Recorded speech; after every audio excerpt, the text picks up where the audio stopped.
Bismillahirrahmanirrahim. Alhamdulillahi rabbil alamin wassalatu wassalamu ala rasuli rabbil alamin Nabiyyina Muhammad ibn Abdullah wa ala alihi wa sahbihi wa man walah. Amma ba'd. Muslimin dan muslimat, para penonton sekalian, Assalamualaikum warahmatullahi wabarakatuh. Alhamdulillah, kita teruskan pengajian kita dalam kitab Tafsir Pimpinan Ar-Rahman dan juga tadabbur ringkas kepada beberapa ayat. InsyaAllah kita mula pengajian kita pada kali ini surah At-Takwir. Surah At-Takwir, surah yang ke-81, juzuk yang ke-30. InsyaAllah mudah-mudahan para jemaah semua boleh pegang Quran, pegang mushaf untuk sama-sama kita tadabbur. Ada 12 wa'iza. Dalam surah ini ada 12 kali wa'iza. Nah. Permulaannya kita baca ayat. أعوذ بالله السميع العليم من الشيطان الرجيم بسم الله الرحمن الرحيم إذا الشمس كورت وإذا النجوم انكدرت وإذا الجبال سيرت وَإِذَا الْعِشَارُ عُطِّلَتْ وَإِذَا الْوُحُوشُ حُشِرَتْ وَإِذَا الْبِحَارُ سُجِّرَتْ وَإِذَا النُّفُوسُ زُوِّجَتْ وَإِذَا الْمَوْءُودَةُ سُئِلَتْ بِأَيِّ ذَنبٍ قُتِلَتْ وَإِذَا الصُّحُفُ نُشِرَتْ وَإِذَا السَّمَاءُ كُشِطَتْ وَإِذَا الْجَحِيمُ سُعِّرَتْ وَإِذَا الْجَنَّةُ أُزْلِفَتْ عَلِمَتْ نَفْسٌ مَّا أَحْضَرَتْ. Surah At-Takwir. Yang ada tafsir pimpinan, kita akan mula dengan muqaddimah surah. Pengenalan ataupun intisari kandungan surah ini, apa yang ada. Surah ini disebut dengan nama Suratun Makkiyatun. Surah diturunkan di Makkah Al-Mukarramah biijma'i ahli tafsir. Mengandungi 29 ayat. 29, ada juga mengatakan 28. Dinamakan surah At-Takwir. At-Takwir dengan sebab makna dia melingkari. Melingkari cahayanya. Maknanya matahari sudah hilang cahaya. Itu sebab apa? Kerana Allah Subhanahu Wa Taala menegaskan pada awal surah ini tentang alamat berlakunya hari kiamat ialah ketika matahari dilingkari cahayanya dan hilang lenyap. Tak ada gelap gelita dunia pada masa itu. Allahu Akbar. Kita ni sekali-sekala padamnya elektrik, jalan raya gelap ni, kita rasa lain macam. Ini bayangkan semua sekali alam ni gelap gelita, tak ada dah. Matahari tak ada cahaya, nujum inkadarat, bintang-bintang pun sudah berselerakkan. Bagaimana kita nak gambarkan pada waktu itu? Nas'alullaha as-salamata wal afiyah. Jadi itulah biasanya kebanyakan kitab menulis nama dia, nama surah ini At-Takwir. Maknanya matahari sudah hilang dia punya cahaya. Dan tidak ada nas yang menunjukkan nama surah ini kecuali ambil daripada ayat Al-Quran, Iza syamsu kuwirat. Sama juga dengan surah Infitar, ambil daripada Iza sama'un fatarat. Dan ada juga orang namakan surah ini surah Iza syamsu kuwirat. Ambil dengan nama ayat terus. Sebagaimana hadis awal yang kita dah baca dulu,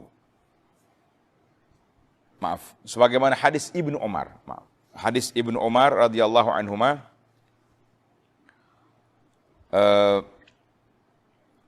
sabda Nabi sallallahu alaihi wasallam, man sarrahu an yanzura yaumal qiyamati ka'annahu ra'ya ain.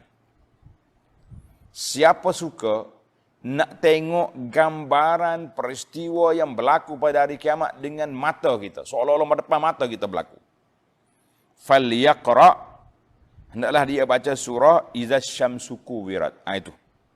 Jadi ada sebut dalam tu. Wa iza sama'un fatarat wa iza sama'un syaqqat. Membaca surah ni nampak gambaran kiamat tu depan mata. Masya Allah, tabarakallah. Hadis ini dikeluarkan oleh Imam Ahmad, At-Tirmizi dan lain-lain.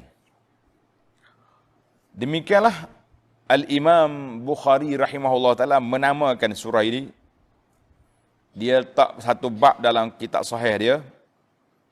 Dan Imam At-Tirmizi juga meletakkan satu bab. Dan sebahagian daripada ulama-ulama tafsir. Maka ini salah satu daripada surah yang dinamakan dengan salah satu daripada ayat dia. Surah, nama ayat dia. Alhamdulillah para jemaah sekalian, itu adapun kelebihan dia, kita dah baca hadis yang lepas, tapi hadis itu sebagaimana kata ulama hadis, hadis muttarib, mana hadis yang tidak stabil ataupun tidak sahih, iaitu ketika Sayyidina Abu Bakar tanya Nabi sallallahu alaihi wasallam, "Syibta, telah beruban Rasulullah?" Qala syayyabatni hudun wal waqi'ah wal mursalat wa amma yatasaalun wa idza syamsu kuwirat. Jadi hadis ini kita dah bincang panjang hari itu tentang sanad dia, ulama kata hadisun muttarib. Intisari surah. Tengok dalam kitab pimpinan kata intisari surah. Menggambarkan kandungannya, menggambarkan berbagai-bagai peristiwa yang akan berlaku ketika datangnya hari kiamat. Pada masa itu, mengetahuilah tiap-tiap diri akan amal yang telah dikerjakannya. Jika baik, baiklah balasannya, dan jika jahat, buruklah balasannya, wal'iyazubillah.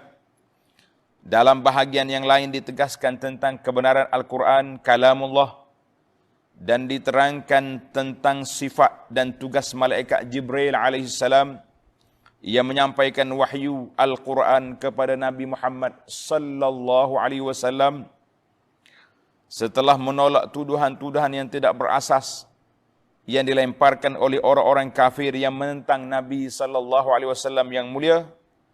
Maka pada akhir surah ini Allah Ta'ala memberi amaran kepada golongan yang kafir sambil menegaskan tentang kebenaran apa yang diwahyukannya kepada Rasulnya sallallahu alaihi wasallam. Itu muqaddimah dalam pimpinan. Kita tengok kepada tafsir. Dalam para penonton, para jemaah sekalian, tanda.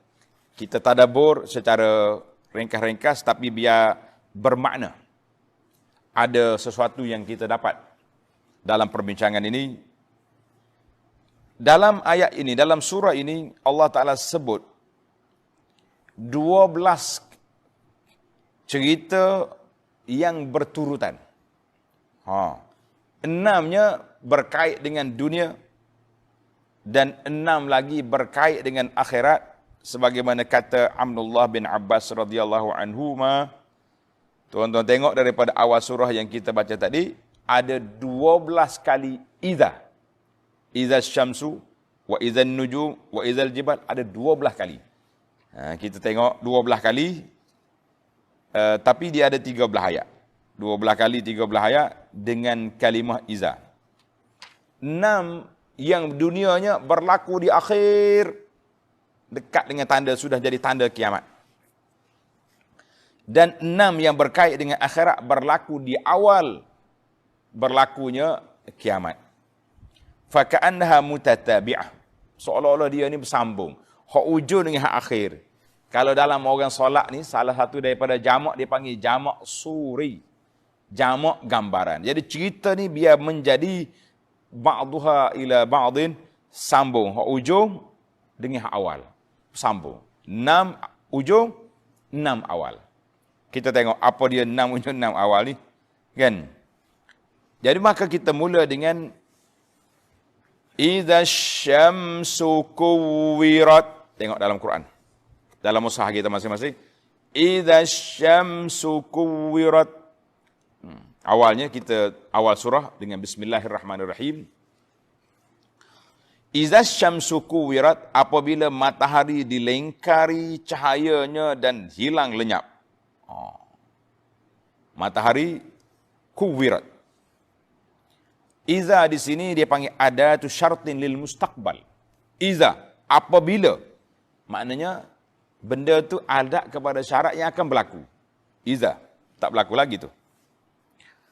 Dan berulang dalam ayat ini 12 kali iza. Dalam bahasa uslub bahasa Arab dia panggil itnab. Itnab tu cakap panjang. Kalau nak ringkas boleh, boleh je. Dia tak guna iza, dia guna waw. Contohlah kita kata, idza kuwiratis syamsu wan kadaratin nujum wa suyiratil jibal. Ringkas, lebih pendek. Apa rahsia? Kenapa Allah Ta'ala guna iza? Waw pun ada, wa iza. Wa iza. Diulang balik. Kata di haza minal balaghah. Ulama bahasa kata menunjukkan Al-Quran itu tinggi darjah bahasa dia. Minal balaghah. Li'annahu yush'iru ka'anna kulla hadathin khabarun mustaqil. Masya Allah, tabarakallah. Allah nak suruh kita gambarkan bahawa setiap ayat itu ada cerita yang tersendiri. Yang tersendiri kalau tak sambung hak lain pun boleh. Jadi tanda kiamat besar. Kuwiratus syams. Matahari sudah hilang cahaya. Bintang-bintang bertaburan. Maknanya kalau kita ambil satu-satu ayat pun sudah menjadi satu episod cerita yang tersendiri. Yang kalau kita baca dalam kitab tafsir yang panjang-panjang pun, satu ayat tu dia boleh syarah panjang sekali dia punya perbahasan. Lahu haibatuhu, dan mempunyai kehebatan, kekuatan yang menyebabkan orang dengar tu geruk izan. Syamsu kuwirat, bila matahari sudah tidak ada cahaya lagi. Apa kita nak hidup dalam gelap? Masya Allah, tabarakallah. Kita buat elektrik, mana ada TMB masa tu. Dan setiap peristiwa yang disebut dalam ayat ini, semuanya jadirun bil ihtimam wal inayati. Semuanya patut diambil berat dan diambil perhatian dan diambil pengajaran. Dan sekaligus dia memberi satu perasaan tasywiq. Perasaan kita nak tahu apa episod seterusnya. Apa yang akan berlaku selepas pada ni? Apa yang akan berlaku? Itu dia panggil benda yang disebut satu persatu. 6 atas ujung dunia, 6 di permulaan akhirat. Masya Allah, tabarakallah. Kemudian setelah tamatnya 12 kali iza, Allah Ta'ala bawa mari jawab. Alimat nafsum ma ahdarat. Alimat nafsum ma ahdarat. Setelah semua itu berlaku, 12 wa iza sudah berlaku, mengetahuilah tiap-tiap diri akan amal yang telah disediakannya. Apa yang kita bawa, apa bekalan kita, apa persiapan kita akan tahu pada saat itu. Tapi kata orang la yanfa'un nadam, dalam pepatah Melayu kata nasi sudah menjadi bubur, ataupun apa saja sudah menjadi nak undur ke belakang, tak boleh. Kalau kamu bawa apa yang kamu bawa kebaikan, alhamdulillah fa bihawa ni'mat. Tapi kalau bawa benda tak baik, Allahu akbar, kita kata celakalah hidup manusia dalam keadaan sedemikian, wal iyazubillah. Jadi ayat-ayat yang kita akan baca ni para jemaah sekalian semuanya mengandungi takhwif. Awana takhwif, ayat yang menakutkan kita, menggerunkan kita. Kita tak usah kata apa hari ni sehari dua ni apabila mari virus corona, COVID-19 mari. Hari-hari kita duk baca berita. Negara ni naik berapa ribu, negeri ni berapa orang pula kes yang terbaru. Kita tengok gambar-gambar orang tunjuk barisan depan para petugas kesihatan dengan pakaian Allah. Kita tengok, ya Allah Tuhan, ada pula orang yang keluar daripada hospital menceritakan pengalaman dia. Ada yang mengatakan seolah-olah dia ni tunggu malakul maut mari. Macam-macam pengalaman. Jadi kita rasa takut, kita rasa gerun, kita rasa cemas. Yang rasa. Yang tak rasa, duduk dekat sana sini lagi. Nah, buat kumpulan sana sini. Sama juga dengan kiamat.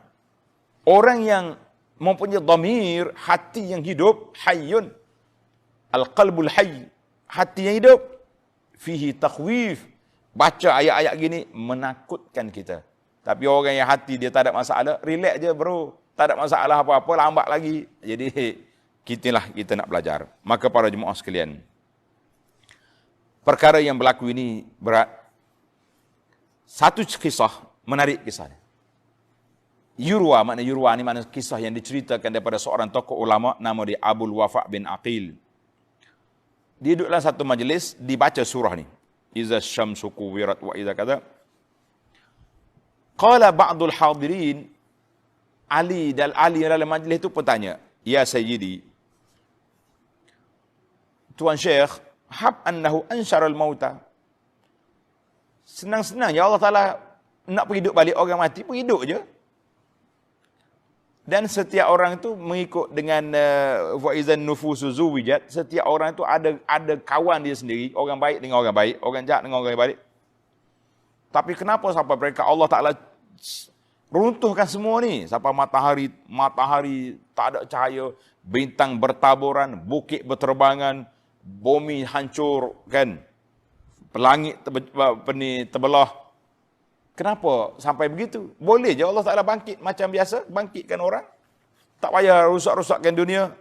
Ini baik. Maka dijawabnya dengan beberapa jawapan. Ini menarik para jemaah sekalian, kita pun nak fikir juga tak? Kenapa Allah sampai nak rusakkan semua dunia ni? Jawab dia, annahu bana lahum daris sukna wat tamattu'. Allah Ta'ala bina dunia ini sebagai tempat kamu tinggal, kamu bersenang-senang, seronok dalamnya. Dan Allah jadikan dalam dunia ini perjalanan langitnya, bumi, bintang-bintang, semua laut, langit itu ni sebagai iktibar, pengajaran dan tafakur. Dan mengambil dalil adanya Allah pencipta yang mentadbirkan. Jadi apabila tamatnya tempoh, orang dah keluar daripada rumah ni, hancur dah. Rusaklah rumah tu. Itu di antara satu. Macam kita hari ni lah. Banyak rumah-rumah pusaka. Bila kita pergi melawat di kampung-kampung, Masya Allah, kalau rumah orang zaman dulu dia buat batu, tangga dia dengan batu, nampak tangga yang ada. Orang lain hilang habis dah. Kan? Pondok-pondok kita ni terbalik, ni dengan tuku je kata orang. Tempat orang letak. Itu ibarat kata.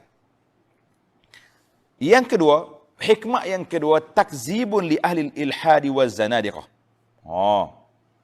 Allah Ta'ala nak tunjuk pembohongan, pendustaan yang dibuat oleh puak-puak zindik, puak-puak kafir. Dan nak mendedahkan pembohongan mereka bahawa Tuhan-Tuhan kamu hancur lebuh habis. Kalau dia Tuhan, kenapa dia hancur? Kan, tak boleh buat apa.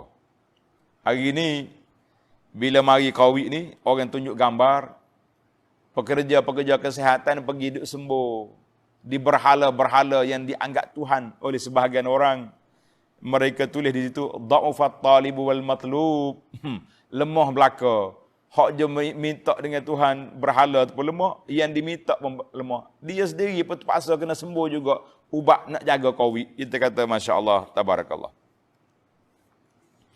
Yang ketiga, nak menzahirkan.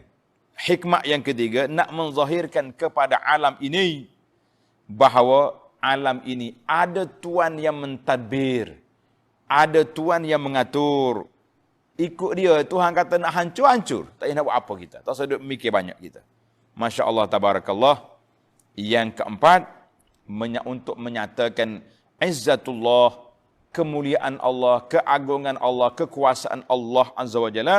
Tidak ada siapa yang boleh menghalang. Wallahu a'lam. Itu di antara perbincangan dari sudut tadabbur. Kenapa Allah hancurkan dunia? Kalau tak hancur, apa boleh je keluar makhluk dia, jatuhkan hukuman, kan? Baiklah. Dalam ayat-ayat yang kita baca ni, Allah dahulukan benda. Izaz syamsu, wa izan nujum, wa izal jibal. Kemudian baru dia mari kuwirat. Hilang cahaya. Inkadar, berselerakkan. Suyirat, bukit-bukit dia terbang. Hancur lebuh habis. Kenapa dia mula dengan benda, kemudian baru mari kesan daripada peristiwa yang berlaku? Jawab dianya, sebab benda-benda yang ada ini menjadi perhatian manusia. Hari-hari kita dok tunggu matahari naik. Malam-malam kita dok tunggu keluarnya bintang. Kan? Jadi kita dok tengok, kita bila kita travel, kita berjalan, kita akan nampak bukit bukau. Orang-orang di padang pasir nampak isyar, unta-unta dia nampak. Kita sekarang nampak kereta, nampak kambing, nampak lembu kawasan kita, kan?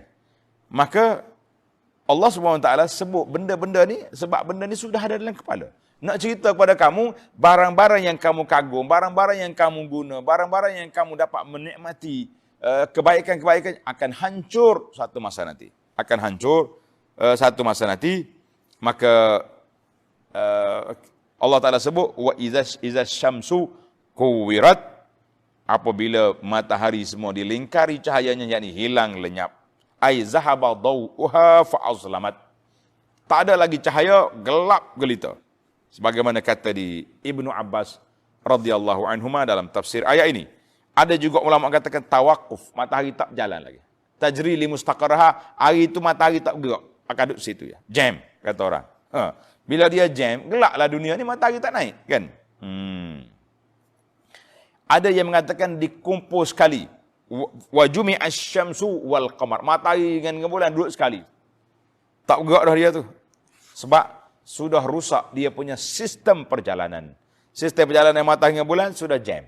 Tak tahu apa dah. Orang panggil down ke apa. Tak tahu lagi sistem dia. Allahu Akbar. Semua makna-makna ini boleh kita fahami bahawa kerusakan telah berlaku. Masya Allah, tabarakallah. Kita pergi pada ayat yang kedua. Wa idzan nujumun kadarat.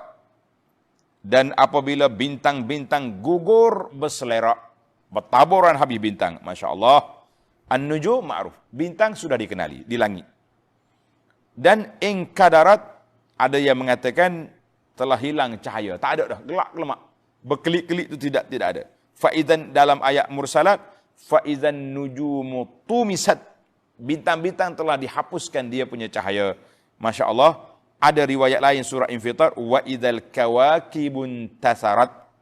Bintang-bintang telah berselerakkan, bertabur habis. Allahu Akbar. Maka makna ayat yang kedua ini, iaitulah bintang-bintang itu berselerakkan, bertaburan. Ketika itu telah berlaku rusaknya sistem perjalanan dunia ini. Bintang entah duduk di mana, jatuh habis. Ada yang mengatakan jatuh, ada yang mengatakan pecah, ada yang sudah gelap. Allahu Akbar. Kita mengatakan nampaknya huru-hara yang begitu dahsyat. Huru-hara yang begitu dahsyat. Ayat yang ketiga. Wa idzal jibalu suyirat. Dan apabila gunung ganang diterbangkan ke angkasa setelah dihancurkan menjadi debu. Allahu Akbar. Dalam surah yang lepas-lepas pun kita dah bincangkan tentang jibal. Bukit yang pejal batu. Kuat dia ni. Menjadi, kalau kita kata, mantap dia punya pegangan. Tidak bergoyang seperti bukit. Menunjukkan rumus al-quwwah was-sabat duduk di bukit. Tapi pada akhir kiamat apa jadi? Terbang bukit. Allahu Akbar. Wa takunul jibalu kal'ihn. Macam bulu di bawah angin. Allahu Akbar. Kal'ihnil manfush dalam surah Al-Qari'ah, seperti kapas yang ringan dibawa oleh angin ataupun bulu yang terbang dibawa oleh angin.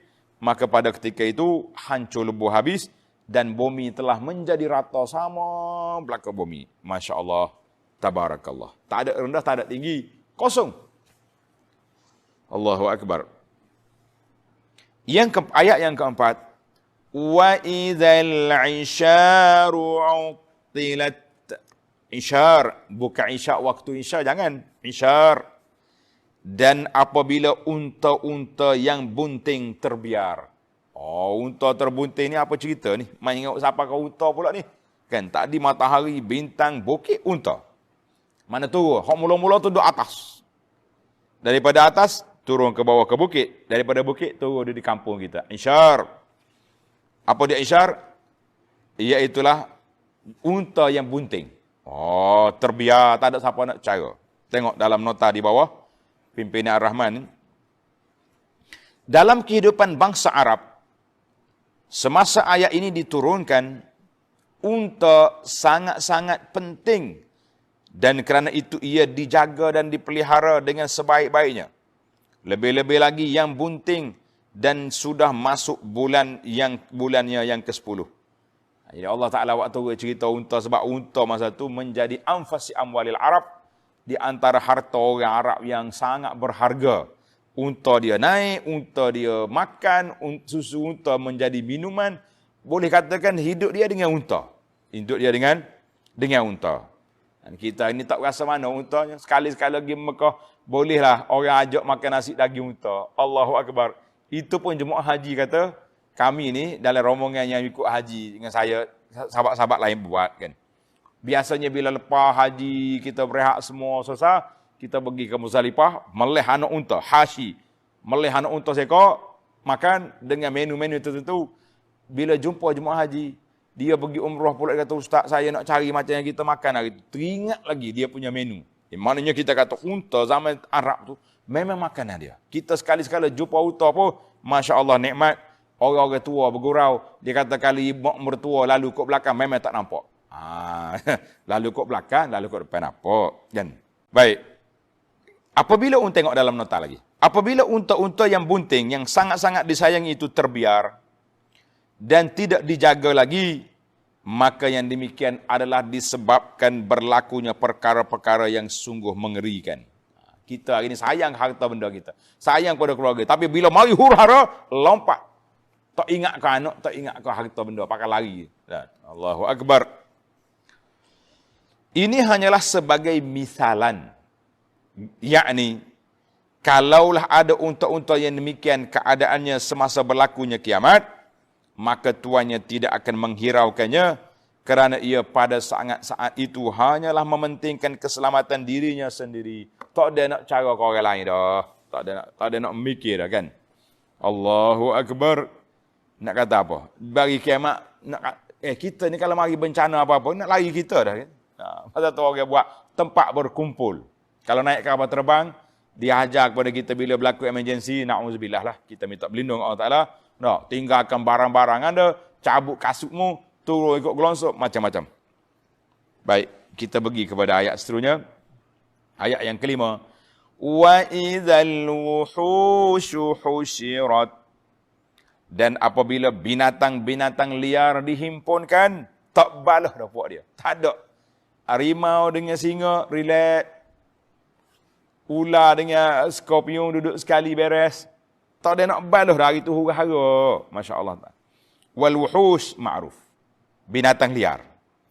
Iaitulah hayawan-hayawan yang muftaris. Husyirat, ay bermakna jumi'at. Telah dikumpulkan sekali belakang. Kumpul sekali, tak ada nak apa. Kan? Ini kata apa?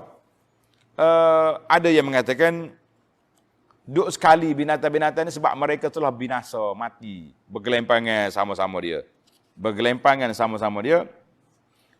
Yakni jumi'at summa uhlikat. Berkumpul, kemudian dia binasa. Binasa. Ada juga yang mengatakan husyirat dengan makna bu'isat liyuqtasa, dikumpul balik untuk kisah. Kisah ni orang panggil balas. Apa yang membuat atas dunia dulu, mu makan hayawan ni ke, mu pergi tanduk kawan ni ke, kamu apa ni, semua tu dibalas balik. Ada juga yang mengatakan itu dia. Qala Ibn Abbas radhiyallahu anhu, sittun fid dunya, 6 perkara itu di dunia yang berlaku ni, yang kita nak sebut. Masya Allah. Saya enggak sebut dalam hadis, yuqtasu lisyatil jalha minasyatil qarna. Kambing yang bertanduk, pergi tanduk kambing yang tak ada tanduk, itu pun dibalas balik pada hari akhirat. Summa yuqalu laha kuni turaban. Lepas habis pembalasan, jadi tanah mulalah. Puak-puakmu selesai masalah. Pasal itulah puak kapi bila tengok, dia kata, ya laitani kuntu turaba. Aku nak jadi tanah juga macam kambing. La, mudut dan neraka wal iyazubillah. Masya Allah. Sabarakallah. Itu di antara wa idzal wuhushu husyirat. Binatang-binatang buah duduk sekali. Ada yang mengatakan untuk dibalas. Ada yang mengatakan duduk sekali untuk apa? Untuk kerana telah mati bertonggeng. orang panggil bergelempangan puapa dia. Masya Allah, tabarakallah. Baik. Ayat yang ke-6, wa idzal biharu sujirat, dan apabila lautan meluap-luap bercampur bau. Sujirat, meluap dia kata ni. Allahu akbar. Dalam surah Infitar, wa idzal biharu fujirat. Fujirat tu pecah dia punya laut. Yang sini kata sujirat maknanya meluap, panas keluar. Orang kata ada api dalam laut. Ini cerita dia.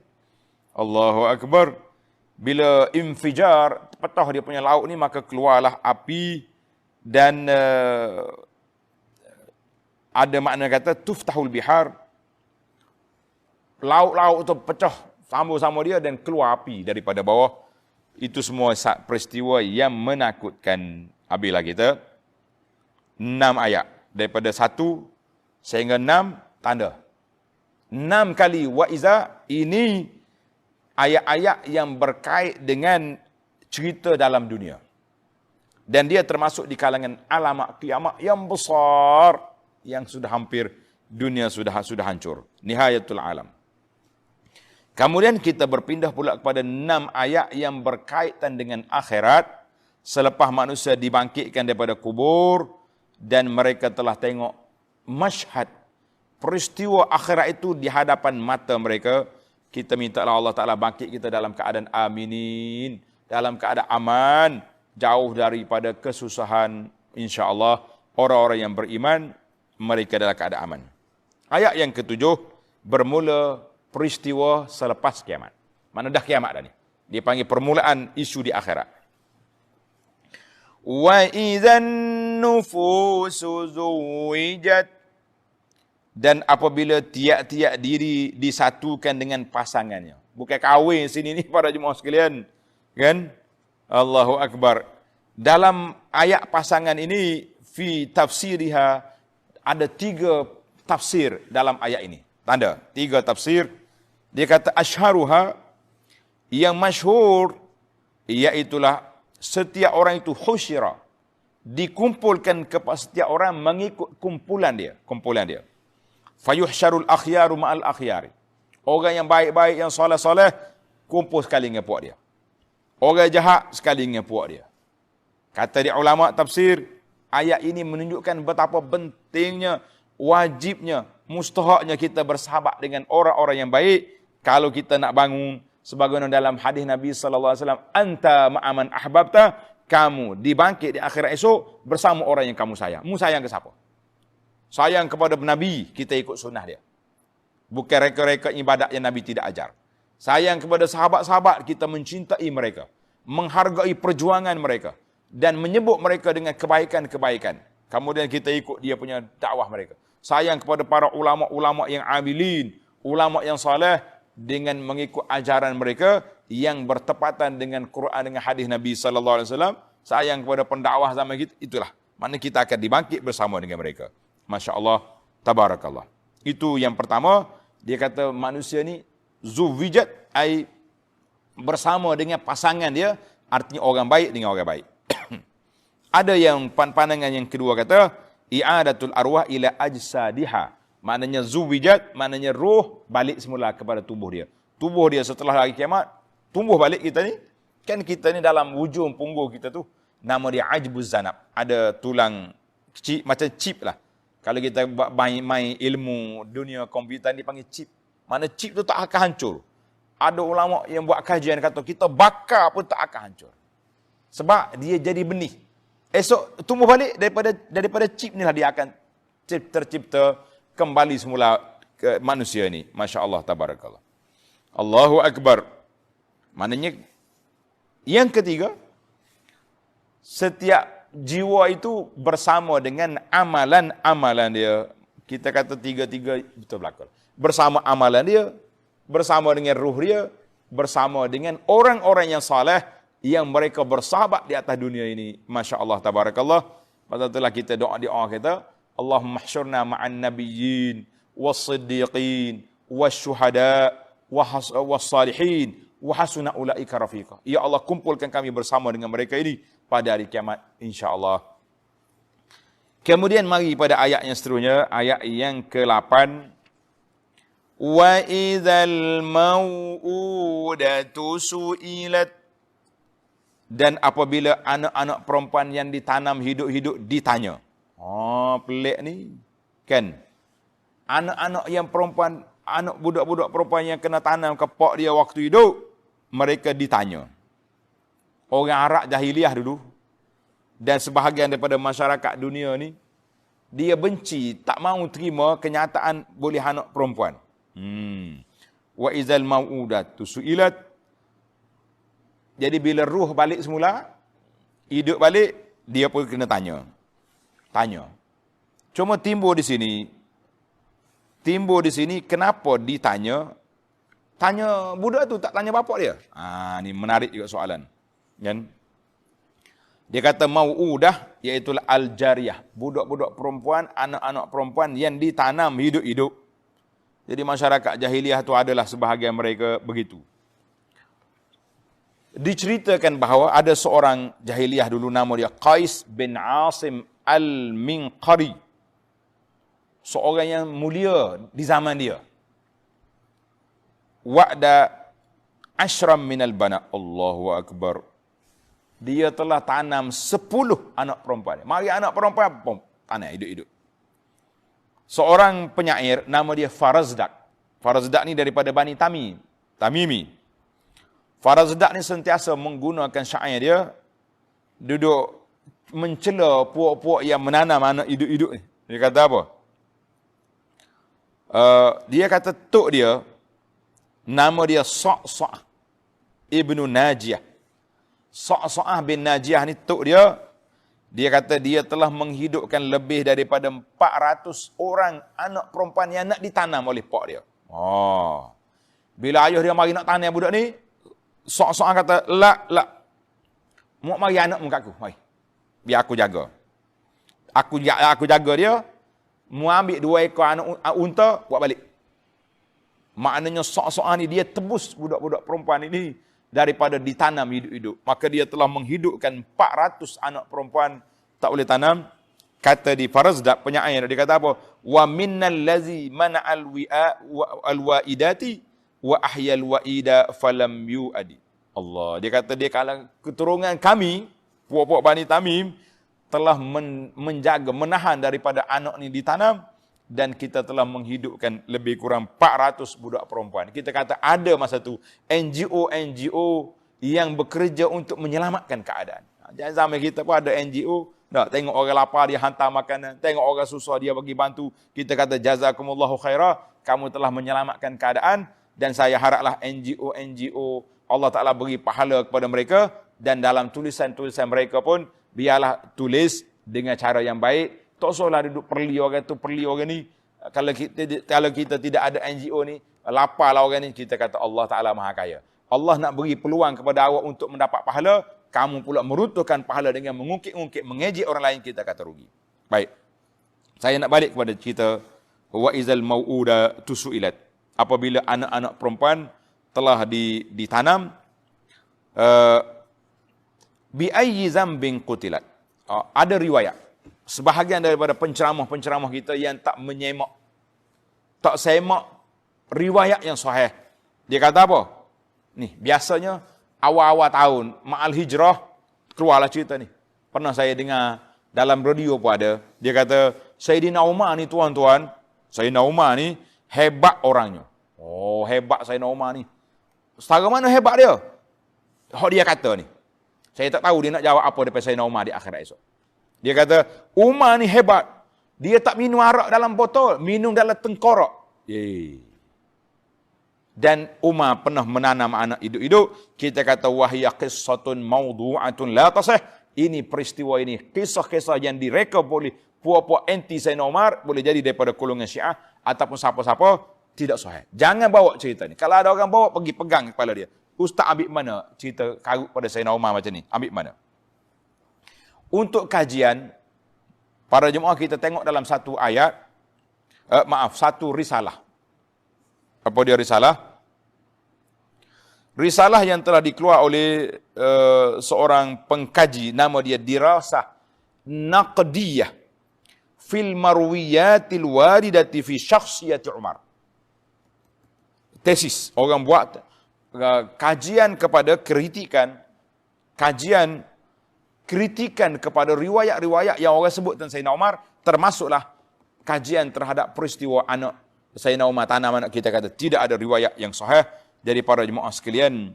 Isu manusia tak mahu kepada anak perempuan ini sudah berlaku kepada sebahagian daripada kabilah orang Arab, bukan semua. Tengok dalam geng-geng Farazdak tadi, tak setuju. Puak-puak, ada sebahagian daripada puak-puak Arab pergi tanam anak. Sehingga dituduh pada Sayyidina Umar sekali, kita kata tak sahih itu. Kan? Ada kajian, kalau kita nak bacalah, dalam sebuah buku dikata Mustaqbaluna Ba'dal Bashar. Ditulis oleh Fukuyama tulis. Dia kata apa? Mari kita tengok sikit sejarah dunia ni. Jangan duk kata Arab saja. Dia kata ada setengah daripada kabilah Cina dan India juga dan lain-lain juga telah menggunakan secara rasa. Dia tak lagi tanam anak hidup, tapi orang panggil awal-awal lagi buat perancangan tak mahu anak perempuan. Contohnya di Korea pada permulaan awal tahun 90-an daripada kurun yang ke-20 ni ada 122 kanak-kanak laki-laki berbanding dengan 100 anak perempuan. Mana tak cukup gu tu. Di negara China, kelahiran pada orang buat nisbah 117 laki-laki, perempuan ada 100. Dan kita tengok, kalau berterusan macam ni, maka negara-negara ini akan pupus orang perempuan. Sedangkan dalam Islam ni, orang perempuan ramai tak apa sebab kita boleh 4. Tapi kalau tak cukup perempuan, macam mana kita nak ikut? Itu dipanggil perbezaan di antara anak perempuan dengan laki-laki. Dalam hadis alamat kiamat berbeza para jemaah sekalian. Dalam alamat kiamat nanti, kan, 50 imra'atan al-qayyimul wahid. Akan berlaku ramai orang perempuan. Orang perempuan 50, seorang je laki-laki. Zaman bila? Zaman kita ini tak lagi tu nampak orang perempuan masih lagi ada, sudah nampak. Saya pengalaman kita masuk dalam dewan-dewan kuliah. Dewan kuliah kadang-kadang dia panggil 3/4. Pelajar kita ada 200, 50 ya laki-laki, 150 orang perempuan. Wallahu alam, sebab sudah berlaku pertambahan bilangan anak perempuan ataupun sebagaimana kata orang, anak perempuan ke universiti, anak laki-laki ke pusat serenti. Wallahu alam. Kita kata itu andaian-andaian yang tidak ada fakta yang boleh kita buat. Jadi yang terakhir, bi ayyi zambin qutilat, dan kenapa dosa apa yang kamu dibunuh? Sebab apa kamu dibunuh, hei anak perempuan? Maka timbul hari ini masalah, kenapa budak tu ditanya? Tanya pak dia lah, senang. Panggil, si fulan, kenapa kamu bunuh anak kamu? Allah Ta'ala tanya anak dia. Baby perempuan, kenapa kamu dibunuh? Bi ayyi zambin qutilat, dengan apa dosa kamu salah?